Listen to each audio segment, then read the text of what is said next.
Добар ден, почитувани, ова е стартот на уште една нова телма амбуланта. Околу 50% од возрастната популација до 50-та година има искусено непријатна болка поради појава на хемороиди. Дали тие може да бидат опасни по човековото здравје или пак само го нарушуваат квалитетот на животот.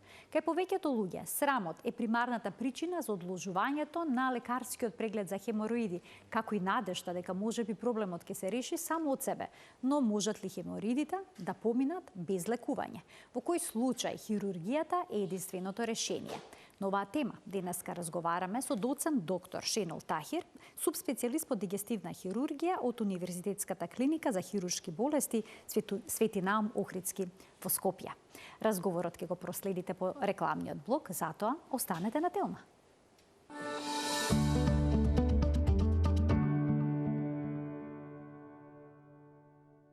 Денеска во телма амбуланта зборуваме за хемороидите со доцент доктор Шенол Тахир, субспецијалист по дигестивна хирургија во Универзитетската клиника по хируршки болести Свети Наум Охридски во Скопје. Докторе, добре ни дојдовте во студиото на телма и добар ден. Добар ден и вие, добре најдов. Благодарам што ме поканивте, што бидам дел од оваа емисија. Докторе, денеска ќе имаме една тема која што гледачите често ја барат на нашите социјални мрежи да ја обработиме, затоа верувам дека интересот ќе биде голем и во текот на емисијата ќе имаат можност и да се вклучат со нивни прашања, но тоа при крајот на денешното издание на телма амбуланта.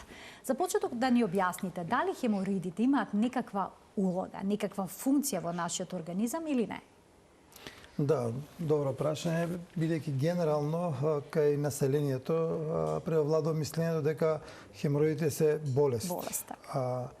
Хемороидалната болест е појава кога нормалните хемороиди, кои што се нормален дел на нашиот организам, ќе преминат својата нормална големина и облик, може да преминат во болест.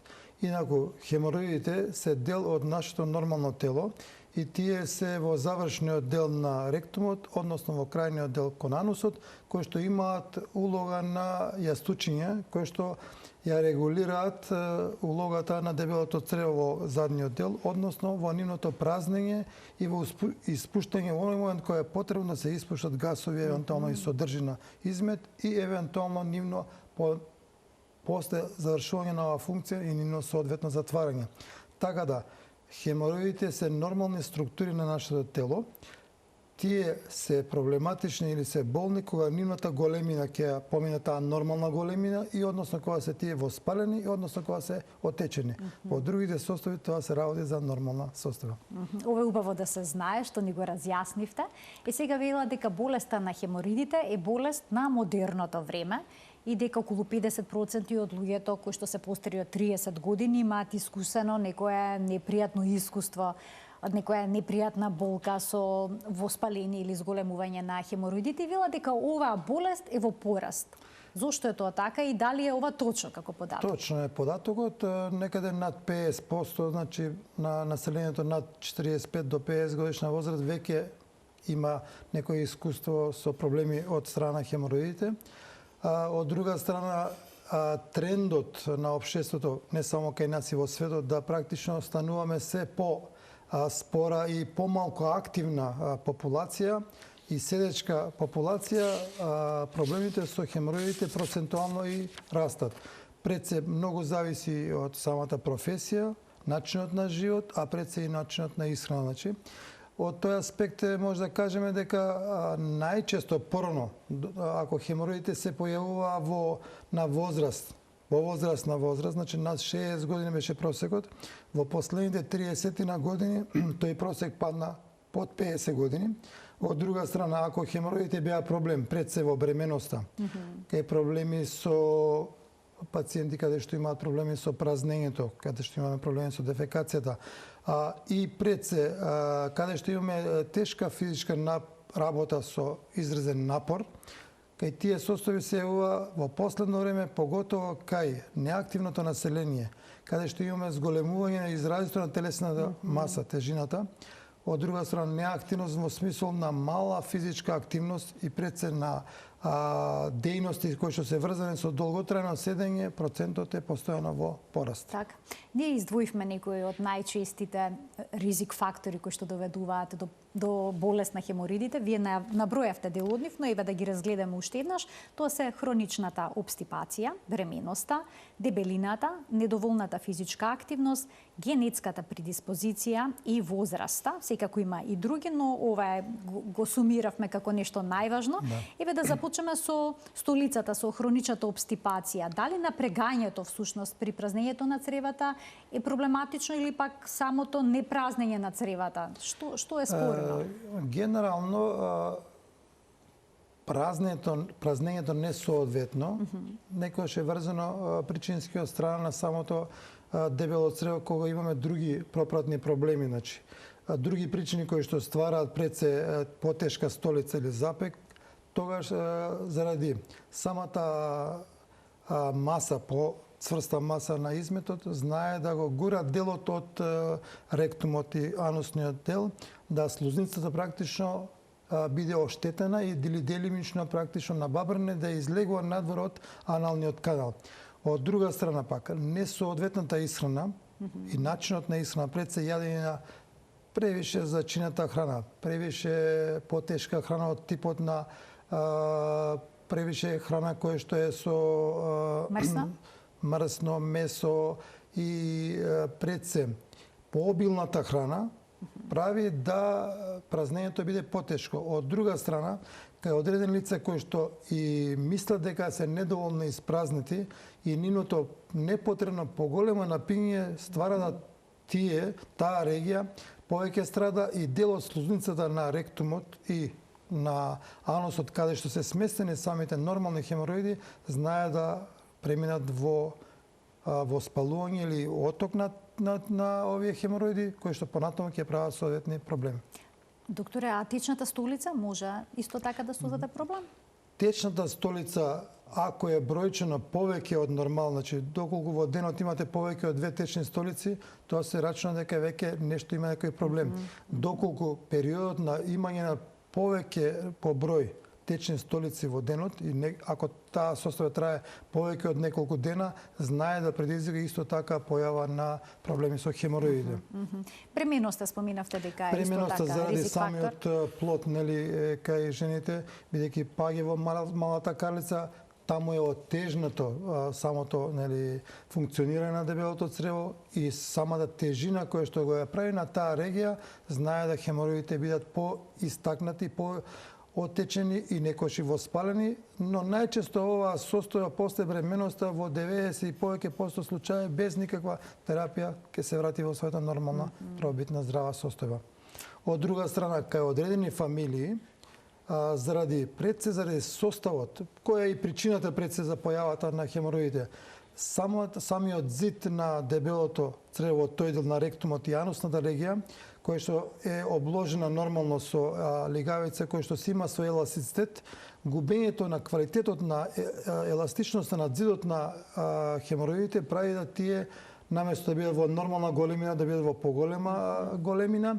Од друга страна, кај одредени лица и фамилиарна предиспозиција знаат да тој квалитет на ткивото биде сменето и кај тие фамилии фамилиарноста има, наследноста има улога и кај одреден процент на пациенти имаме и таа појава кај фамилиите на хемороиди.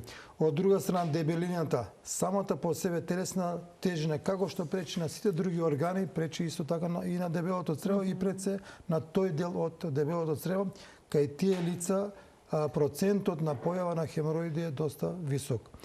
Од друга страна, како што спомнав на почетокот, трендот на нефизички активности или буквално седечка нација, како што стануваме и ние и цел свет, бидејќи практично цело време седиме, и појавата од професиите се врзани со седење пред компјутер. Повеќе, од друга страна, неприменување. Вие од друга страна знаеме дека пред се источничките земји, они знаејќи овој проблем многу децени и многу векови пред нас, они практикуваат пред се таму каде што имаме седечка работа, они практикуваат паузи во смисол да се направат плюс некои физички мали активности за да се организмот биде непостојано во таа седечка положба, значи мали паузи во смисол на правење одредени вежби, активности во текот на еден работен ден, кој што за жал ние нели гледаме што побрзо да ни помине денот, што повеќе да седиме, да заминеме дома, а и дома потоа постојано легнеме да се одмориме, така долги серии, нели?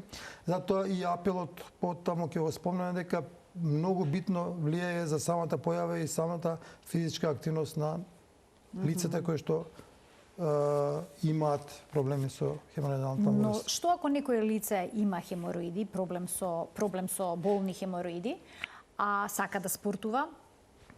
Или рекреативно да сака да спортува, може ли да му направат проблем некаков во спортските активности? Генерално физичко активните лица процентуално многу малку имаат проблеми со хемороиди. Или доколку ги имаат, тој процент или нивната големина не е во толкава форма кој што би им правил проблеми. Само мал процент од спортистите, пред се оние кои што во својата физичка активност, односно спортувањето, користат пред се напор, а тоа се дигачи на тегови. Евентуално оние што користат влечна сила, значи кајакари и други спортови каде што се користи таа влечна или подижна сила, кај тие појавата е малку процентуално повисока. И кај нив, значи, евентуално се пази пред се да имаат соодветна телесна тежина и евентуално и тие прават одредени вежби за да оваа состојба им се појави. Но, доколку се јави и нормално и тие се граѓани или тие се тоаш пациенти кои што треба да побарат соодветна лекарска помош. А што кога зборуваме за нормалната популација која што не се бави со некои вакви спортски активности, а крева тежок товар, да речеме, од пазар некои носат тешки торби, или пак на работното место има кревање на генерално она што велиме ние она стандардното или вообичаено користење или кревање на терет нема веднаш да ви се појават хемороиди. Значи, зборам во кај тие пациенти или кај тие лица кои што континуирано имаат таква работа која што е врзана со таков тип на напор, кај тие веќе е предиспозицијата повисока. Инаку неделно или дневно некогаш кревање на одреден товар кој што е во одредени можности на самиот организам, многу малку е можноста да се јави токму од таа причина појавата на хемороидите. Инаку самата појава често пати е врзана со многу други состојби кои што не е врзано само со овие што ги спомнавме. Знае најчесто и кај граѓаните занемарувањето, мислејќи дека се работи само за хемороидална болест, не знаат дека првите симптоми кои што се врзани со оваа болест се уствари кријат некое друго посериозно заболување. Заболување од типот на дури и до канцер на тој дигестивен тракт. Затоа велам секоја појава на симптомите, сега ќе ги спомнеме прилично.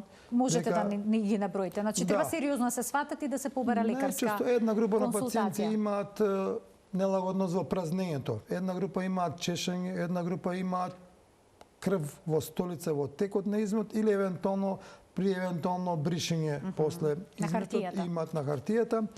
Таа е најчесто светла крв, но често пати знаат да имаат и болка и поготоа некогаш и пострашни појаки болки пред се ако се работи за понапредна степен на самите хемороиди.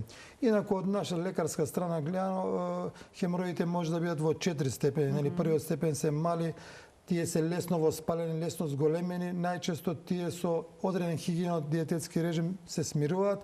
Вториот степен имаме делимично слузницата пред се на внатрешните хемороиди да излезат надвор од анусот, но веднаш после празнењето, веднаш потоа тие сами се враќаат. Додека во третиот степен тие се малку поголеми по својата големина и нивното пролабирање и излегување надвор од анусниот канал сами не се враќаат, пациентот или граѓанинот сам треба со рака да ги врати, а доколку пак се работи за четврти степен, тие најчесто се толку големи кои што веќе ни со рака не можат назад да се вратат, тие се најчесто остануваат надвор. Мимо големината, често пати тие знаат да се во површината и во спалени. Значи, согласно тоа воспалението може да биде и плюс да имаат и тромбоза на самите венски или крвни садови кои што се во самиот чвор. Тромби да има внатре во самиот хемороид? Хемороидален чвор, значи, што представува самиот хемороидален чвор? Тоа е сплет од венски и крвни садови кои што се во таа нормална регија. Тие се 3 групи на крвни садови, 3 големи чвора ги имаме хемороидални во анусната регија, а тие се врзани практично и за самите крвни садови кои што ги има овдека и тие се практично нормални што ги спомнавме јастучиња кои што си имаат својата функција, но со нивното растење и бројот на капилари и венски и артериски садчиња се зголемува и веќе и можноста кај нив да за појава на воспалување и евентуално и на тромбозирање на венските садови е поизразена. Кај тие лице каде што имаме и тромбоза на самите хемороидални чворови, тие се и поболни, а веќе и се со сите тие пропратни симптоми кои што ги дава една инфламаторна реакција. Воспалителна болест со болки, температура, трески и други работи. И што е основниот апел? Значи, најчесто сите овие симптоми што ги спомнавме, пациенти да не ги занемаруваат. Значи, првата работа е да се јават кај својот матичен лекар. Матичниот лекар треба да направи првичен преглед кој што се уште за жал ние здравствено та просвета кај населението, тој срам доминира, од друга страна честопати и сме доаѓале во состојби заради тој срам ни доаѓаат пациенти со други болести кои што посериозни од самата хемороидална болест. Значи, еден преглед кој што првичниот преглед кај хемороидалната болест е преглед, инспекција, значи визуелен преглед на таа регија од страна на лекар и евентуално дигиталниот, значи преглед со прст во таа регија, многу работи првични информации ќе не дае. Доколку се работи за болест на хемороидите, евентуално матичниот лекар ќе ги упати понатаму, евентуално хирург ќе или евентуално доколку се работи за поран стадиум, значи или кај гастроентеролози, ќе се направи дополнителен преглед во правец на колоноскопски веќе во следниот век, но евентуално инспекција со одредени инструменти кои што ќе ја видиме ние таа регија соодветно и ќе видиме дали само се работи за хемороидална болест и во кој степен е таа болест и согласно тоа ќе се одреди соодветна терапија. И како што малку потаму ќе кажеме, согласно нивниот стадиум ќе одлучиме што понатаму, значи дали е потребно или не некоја соодветна терапија. Сега покрај внатрешните хемороиди има и надворешни хемороиди. Како пак тие изгледаат? Значи, внатрешните хемороиди се практично во крајниот дел на дебелото црево, тоа е ректумот, а додека надворешните хемороиди се под онаа гранична линија која што го дели дебелото црево со анусната регија. Тие надворешни хемороиди се практично веднаш надвор на самиот анален отвор. Видливи се тие? Видливи се и најчесто пациентите доколку имаат надворешни хемороиди веднаш можат да ги видат или да ги осетат и со рака и евентуално при самото одење по дефекација они можат тие да ги осетат и да ги видат. А додека па внатрешните хемороиди бидејќи се во внатрешниот дел и се над таа линија дентата се вика по наше да речеме, се во крајниот дел на ректумот, тие доколку се прв степен или доколку се и втор степен, знаат да пациентот да не ги види и да не ги осети.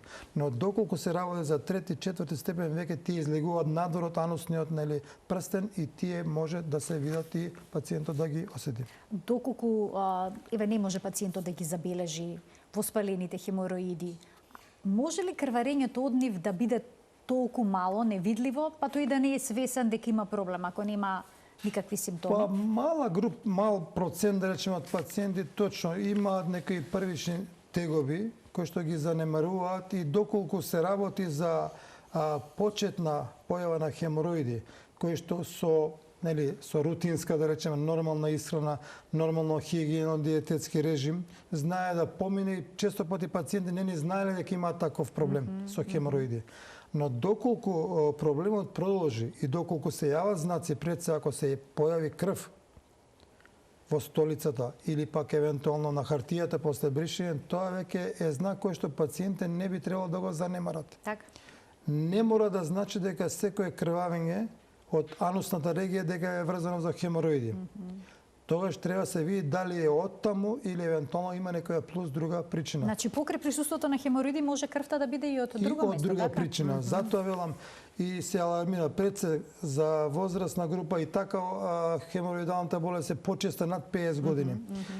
Секаде каде што ќе се појави крв во столица или на хартијата, тие пациенти би требало да се јават кај својот матичен лекар за да ги упати понатаму за да се довиди, да се додиагностицира, да се најде точно од каде потекнува тоа крвавење. Бидејќи како што пред малку реков дека доста сериозни состојби ние за жал ги наоѓаме кога доаѓаат во многу веќе напредната состојба пред се на канцери кои што на таа регија ќе доаѓаат за тоа што заради тој срам пациентот ги имал теговите неколку години, од тој срам не дошол веќе кога веќе проблемите многу напред отишле, веќе кога и ние многу помалку или поуспешно може да помогнеме и од хируршка страна. Докторе, а може се јави јака силна анемија поради хемороиди? Да, долготрајно губење на крв, делимично некогаш и невидлива, нели, на окултно крвавење од хемороидите може да доведе до анемија. Значи, долготрајно имање на хемороиди кои што не се соодветно лекувани може да доведе до анемија. Но од друга страна па не секоја анемија е врзана со хемороидалната болест. А се случува ли некогаш анемијата да биде причина за испитување и тогаш да се открие дека пациентот има хемороиди? Да, и тоа често пати не се случува. Значи доаѓаат пациенти кои што првично матичниот лекар ќе констатира дека постои некој вид од анемиите. Претрагите или диагностичките претраги понатаму често пати доаѓаат прв пат ние на пациент да му кажеме дека да, вие имате втор степен, некој знаат и трет степен, он дали ги занемари, а токму од таму да губи, бидејќи но. За да кажеме дека ние точно дека од таму губиме крв за таа анемија, мора и сите други претраги врзани со диференцијално диагностички и кои други состојби, кои болести може да доведе до анемија, мора ние сите ги исклучиме за да дојдеме на крај да кажеме дека да, се друго е исклучено, остана само дека ова губење на крв, нели ова анемија е од самите хемороиди.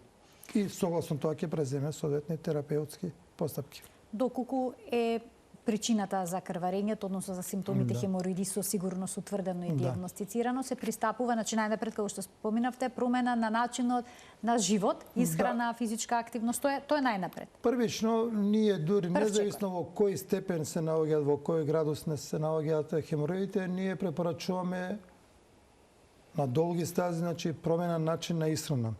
Во исхрана да се користат, да се намали користењето на мрсна храна, зачинета храна помал со пикантери, да се избегнува во поголеми количини лута храна, алкохол да се намали, пред се и црвено вино да се пие во одредени дозни мерки, да кажеме, не малку повеќе. Од друга страна, физичката активност да биде вклучена во дневните, да речеме, или во неделните активности на секој граѓанин.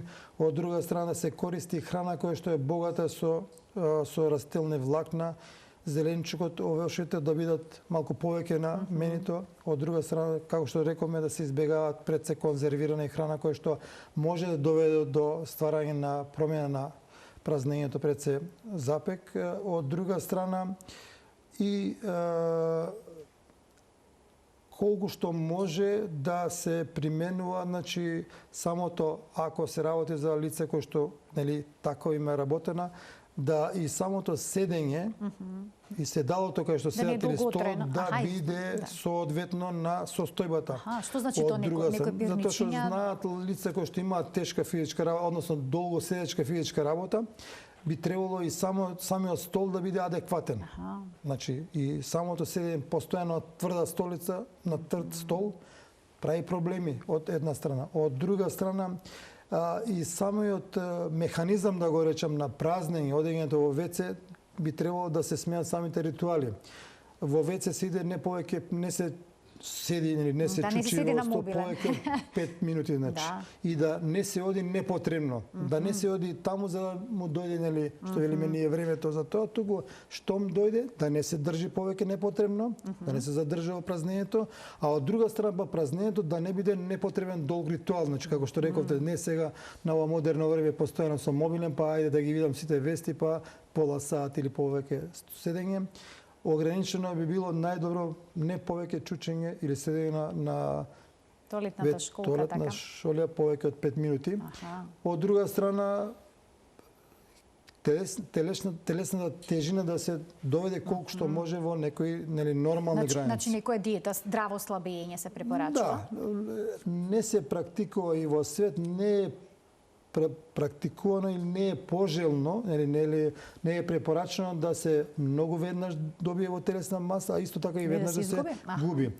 Значи постепено. И кај лице кој што има зголемена телесна тежина би требало диетите и слабењето да биде над подолги стази, со тоа што да биде активно слабење и со физички активности и со пазење на она храна која што ќе се внесува. Бидејќи неквалитетно слабење од друга страна прави други метаболни пореметувања на самиот организам. А помагат ли оние чепчиња и креми што се за хемороиди? Дали на таков начин може да се излекува болеста на хемороидите? Генерално, значи, кога дојдеме што е терапеутски можности кај појавата на хемороидалната болест, значи во првите два стадиума генерално терапијата е конзервативна. Како што спомна, промена начин на исхрана, начин на живот. Од друга страна се даваат и одредени конзервативни средства. Пред се тука се одредени масти кои што се за таа регија и евентуално има и одредена таблетарна терапија за подобрување на циркулацијата во таа регија.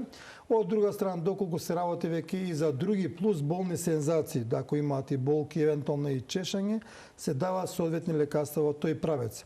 Веќе кај третиот и четвртиот степен, каде што најчесто не помага конзервативна терапија, иако кај третиот степен се обидуваме неколку месеци со дадена соодветна конзервативна терапија, тој степен да го вратиме и односно да успееме евентуално да го вратиме во втор степен кој што понатаму пак ќе продолжиме повторно со таа конзервативна терапија. Но доколку не успееме веќе тие пациенти се кандидати за евентуално хируршко лекување. Значи, хируршкото лекување има неколку модалитети. Значи, во пред 20 години се применуваше, речемо, на класична оперативна техника со класична операција, каде што тие со класично хирурско сечење се отстранува тие 3 хемороидална чвора, па самата рана потоа се шие. Сега во поново време се користат понови, да речеме, по-софистицирани методи. Од поновите методи тоа е техниката на лигашур, каде што соодветни нови инструментариуми, каде што на користење на ултрабранова должина се од самата база се практично, условно кажам народски, се горат, се лемат и се на крај се сечат тие хемороидални чворови. Значи тие 3 чвора кои што прават проблеми се вадат. Од друга страна има исто така техника на трансанална хемороидална деартеризација се вика. Тоа е практично со доплер метода, влегуваме и ги наоѓаме крвните садови кои што доаѓаат до овие 3 чвора и тие крвни садови се практично подврзуваат, се шијат, така да после одреден период тие хемороиди се враќаат во својата, условно кажано, во нормална големина. Од друга страна, во пораните стадиуми, втор или трет ранен стадиум, има техники на користење пред се на црвени, се викаат гумички, односно лигатури, каде што се ставаат за да самиот хемороид подврзување со еластични барон, се викаат црвени чворчиња, за да практично хемороидот после отприлика една нела тој сам би паднало.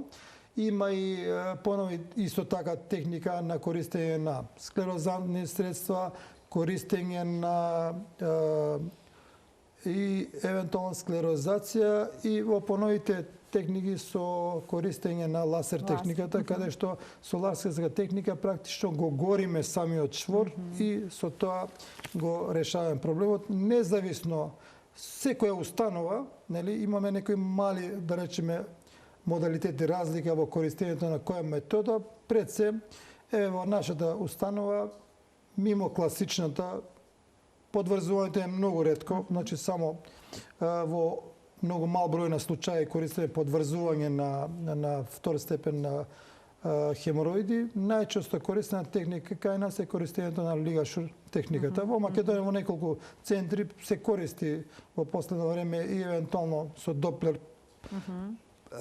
лига, односно шиење на крвните садови на таа регија, кој што исто така е една од ефикасните методи.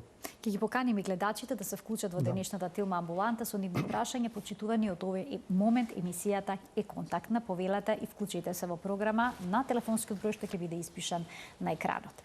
И сега, докторе, дали по хируршкиот зафат или пак еве дел од овие зафати што ги споменавте не спаѓаат во класична хирургија, нешто се подврзување или и тоа е хирургија?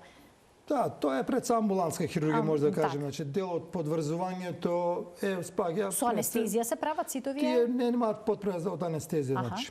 А ова што го споменавте, што вашата болница најчесто се прави, тоа е потребно, значи дали е регионална, дали треба, значи спинална ние велиме, нели, или евентуално општа анестезија, потребно.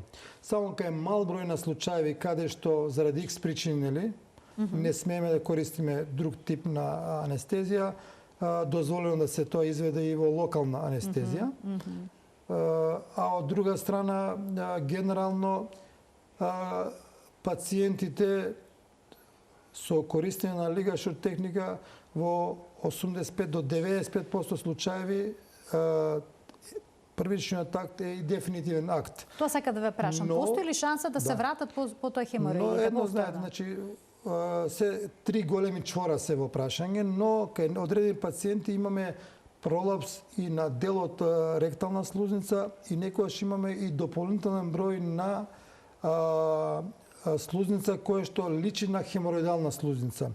Но имаме некои си протоколи и за нашата операција која што дозволува колкав број или која големина од хемороидите ние смееме да ги скратиме. И честопати ние... Значи се остава понекогаш? Некогаш не можеме сите да ги извадиме. Значи некогаш имаме 5 чвора кои се појавени. И сега, доколку ние сите 5 ги извадиме, тоа ќе направиме стеснување, значи наше хируршко стеснување на самиот чмар, а тоа ќе направиме проблем на пациентот. Значи. И тоа е битниот момент, значи хирургот треба да процени колкав дел и колкава големина и колкав број од тие хемороиди ќе треба да се извадат и која техника ќе ја користи. И затоа, иако е процентот под 5 до 10%, знае кај одреден број на пациенти да има повторување на самите чворови или дополнителни чворови кои што ги имаат во претходниот период или евентуално период после операцијата. Доколку пациентите имаат хемороиди од прв или втор стадиум, почетната фаза на болеста, дали сигурно болеста ќе прогресира? Може ли да запре таму? Не мора да значи, реков, доколку се придржуваме на оние препораки што ги рековме и доколку примаат соодветна терапија и пред се, доколку ги променат начините на живот и активности, повеќе од 60% од пациентите немаат веќе проблеми во понатамошниот тек. А групата на пациенти кои што ги продолжуваат начинот на живот пред се, начинот на исхрана, начинот на активности, кај нив тој процес може да продолжува. Значи, тоаш и они сакал неќе повторно, пак ќе се јават кај нас. Така, ќе бидат и понатаму ваши пациенти. Имаме гледачи, ќе ги вклучиме во програма, ќе им дадеме предност. Добар ден. Добар ден. Повелете. Поздрав да вас и да докторот. Благодарам. Јас имам 33 години и не знам, од многу мала патам од хемороиди, тоа ми е наследно. Меѓутоа имам нормално веќе и отворена фисура, претпоставувам дека е некаде околу дебелото црево, но другиот проблем ми е што и моето 3,5 годишно детенце исто сега му открија, пошто имаше долго крварење при секое вршење нужда, имаше крварење и открија хемороиди и фисура. Сега ја лекуваме со некои масти, меѓутоа не знам дали тоа за секогаш ќе биде како генетска предиспозиција да мора и она да го има тоа, или би требало исто така плюс да превземам мерки со исхрана или евентуално да посетиме друг доктор, не знам. Тоа ве интересира што би можеле да преземете во случај кога е генетски предиспониран проблемот кај мало дете. Ви благодарам за вклучувањето, што би можеле да советувате? Да, спомна гледачката пациентка да речам дека мимо хемороидалната болест ја има и фисурата. Фисура значи рана во анусната регија. Знае честопати кај лица кои што имаат долг период проблеми со хемороиди и со празнење на дебелото црево, знаат да пројават и рана, раничка на чмарната регија, која што е доста болна и доста е проблематична и за лекување. Од друга страна, наследноста, спомнавме дека е една од факторите. Во овој случај, штом пациентката, битно е малото да го пријави кај својот педијатар. Педијатрот ќе ја види состојбата, доколку има потреба, ќе направи контрола кај детски хирург. Од друга страна, за пациентката, за мајката важи од сега понатаму да си води уреден живот, во смисол на правилна исхрана. Тоа ќе ги намали шансите за понатаму да има понапреден степен од самата болест. Од друга страна, кај малото е битно исто така од мали нозе да навикне на правилен начин на исхрана на живот, а тековните проблеми кои што ги има во моментот, секој дека од наша страна, лекарска страна, ќе биде згрижени. Нека се јави кај својот матичен, ќе биде упатена, доколку до сега не е упатена кај соодветниот за малото кај детски хирург, а за возрастна може кај секој хирург да дојде, евентуално кај дигестивен хирург, така да ќе. Но ако е генетски предиспонирано, не може тоа за секогаш да се излекува? Значи не мора да значи. Не мора да значи. Значи кај лица кои што имаат предиспозиција кај нив почесто се јавува, но третманот е исто како кај останатите лица, значи. И можноста за поминување процентуално е исто, значи тука не се променува тоа. Само појавата е почеста кај тие фамилии. Јасно. Имаме гледачи, понатаму ќе вклучуваме гледачи со нивни прашања. Добар ден. Ало? Повелете, во програма сте. Добар ден. Добар ден. Голем поздрав од Битола до прекрасната водителка и прекрасниот доктор. Ви благодариме што ја поставивте оваа тема. Ви благодариме вам што не следите. Повелете. Дали хемороидите и како можат да преминат во карцином? Ова е интересно прашање. Ви благодарам за вклучувањето. Може ли да преминат во карцином? Значи, генерално, хемороидите не се извор на појава на карцином, но кај лица кои што долги години имаат хемороиди, знае да се као последична причина да се појави во таа регија и канцер. Но, од друга страна, имањето на хемороиди некој знае да е знак дека во погорните партии на дебелото црево се крие нешто друго. Значи, самото имање на хемороиди треба до убаво да се испитат. Она пред малку и го спомнавме. Така, споминавте често пати дека пациентот долго време има, не обрнува внимание на тоа дека има хемороиди од срам или од несакање. Од друга страна, тоа е знак за некое друго посериозно заболување кое што треба да се испита, да се најде. Уште еден гледач ке вклучиме. Добар ден. Добар ден. Повелете.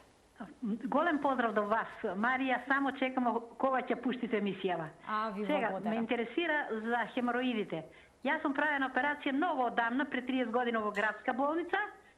Беше многу подобра. Сега осеќам, пак ги имам хемороидите, не ги осеќам да ме болат, ме чеша, а од надворешното дебело црево, негде 5-6 сантима, ме осеќам од време на време како обтегнатост кога ќе идам по голема нужда. Па ќе ве молам доктора да ми каже што треба и како да направиме. Прва работа, без да ви кажам што да правите, јавите се кај матичен лекар да ви закаже преглед кај хирург, кај абдоминален хирург, па потаму на самиот преглед ќе се види што треба понатаму. Значи, инаку вака не е за да ви кажеме тоа правите, туку веднаш да ви најдат термин и да ја види хирург и понатаму се што треба да се направи. Значи, ова се симптоми кои што бараат лекарски преглед? Да. И покрај тоа што операцијата е направена, веќе споминавте, може сето тоа да се повтори доколку не се придржуваат на... Да видиме кај е проблемот, нели?